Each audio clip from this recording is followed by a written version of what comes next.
So I'm here with Lili Yeo, and she's a phenomenal entrepreneur, but we've known each other for almost a decade.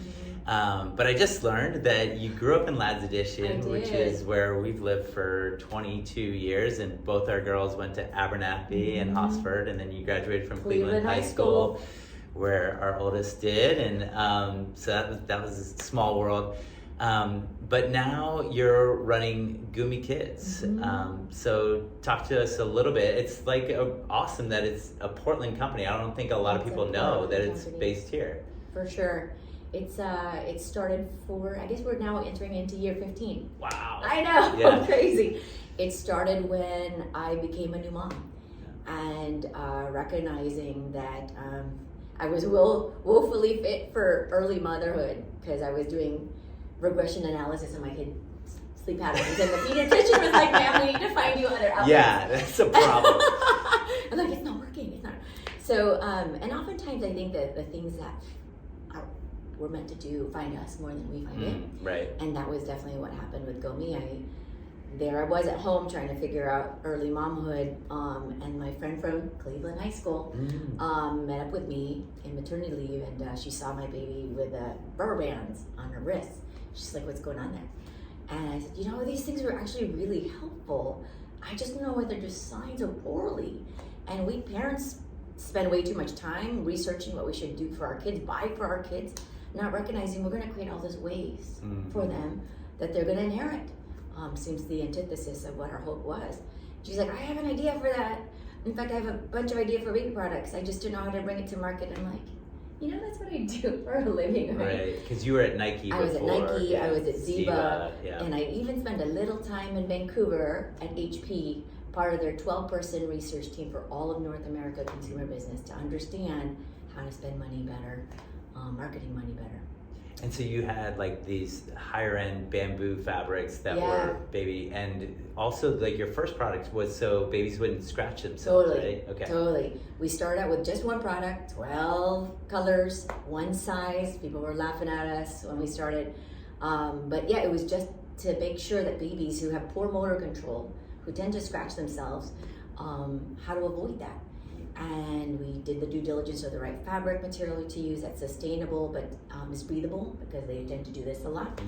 And recognizing that babies only see this far from their face, and it's brain and eye development that they look at high contrast patterns. So we did all of that design. Cool. We did all of that research with local companies, and believe it or not, in our first month, we pulled a page off of Phil Knight's playbook and created a mood board and went to every baby retailer in town and sold into every baby retailer in town. Yeah. That's how we got our early start. Awesome. So now fast forward 15 years, and Got the ride. yeah, and COVID hits. You were growing like your venture-backed company. We are. Growing like crazy. COVID hits. All these things happen, and you've had to go through some hard things of like really fine-tuning the whole model to get profitable and all the things. What would you like? What's maybe a moment, or how would you describe like the hard thing that you've had to overcome? I know it's like 100 things in the past 12 months. For sure. I think if I had to distill one probably key nugget, it was go back to why you did it in the first place. And for us, in that hard moment when all the things were hitting at you, everything, including the kitchen sink, going back to why did I do this? Is it still serving utility in the market? And then redesign the company back to that. It was the hardest thing. Simple. It's hard to really simplify. Be reductive. Yeah. And the work of you've done the work to expand, because that's the whole point when you start to grow and get external funding. Only to recognize sometimes we entrepreneurs might just get distracted a little bit by all that growth and shiny things, and all it takes is like a few degrees off of the main North Star to realize, oh my gosh, I've gone so far. So going back to the thing that, why did we do this in the first place? Is it still there? And then go through the very difficult challenge of being back to reductive, and then rebuilding on that all over again, this time with all the lessons that you know not to do. Yeah. Yeah. I mean, and that's part of, we believe in Portland, we're focusing on kind of getting pride back in our city to do like the simple thing. Yeah. Pick up trash.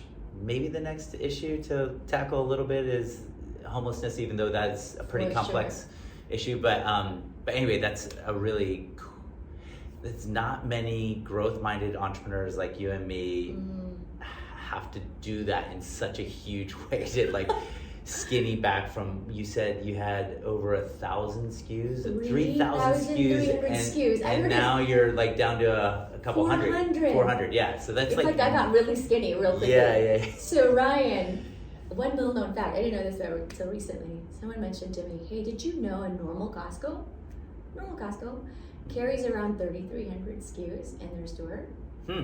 Huge. Yeah, it's massive. But they have perfected the discipline of like, if it doesn't have this kind of velocity, it doesn't belong here. And that's how expanded we got.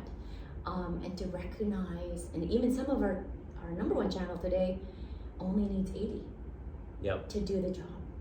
And it's a very helpful exercise, one that suffering is a precedent to growth. I think we, and I can't speak for all my fellow Americans or even my fellow Oregonians, but just from my own personal experience, how important growth is as part of the process, and how important suffering is a part of that. Some things that we won't learn unless we go through it.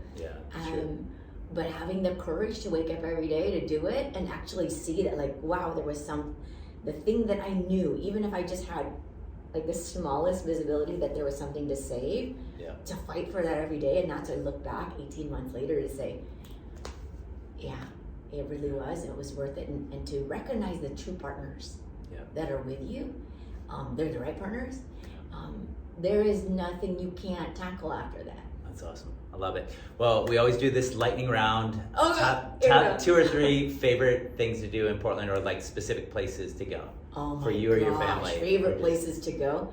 I still really love how precious Arboretum is to us. Every time my girls get like, ever since they were little, and even now, when we have our like stress out moments, we're like, all right, Arboretum time, and we just go there and just like immerse ourselves back in nature. We have such a luxury right in our backyard. I forget how many acres, hundreds of acres. Well, Forest Park is the largest right in there. the country. And when you just can get really intense, and you're like, 10 minutes, I can immerse myself right back in nature and remember what makes Oregon so special. Cloud City is a personal favorite. Please, ice cream, do not ever go away, because I brag about you everywhere in the country. I'm out there in Woodstock, because I'm a Southeast girl through and through. And I think I am always very impressed at how resilient our entrepreneurial, like our Asian entrepreneurs that are rebuilding and expanding our flavors in the city. And that often happens in the G district. That's awesome. There's always a new stuff to find. I love it. All right. So awesome. Thank you. Thank you. All right.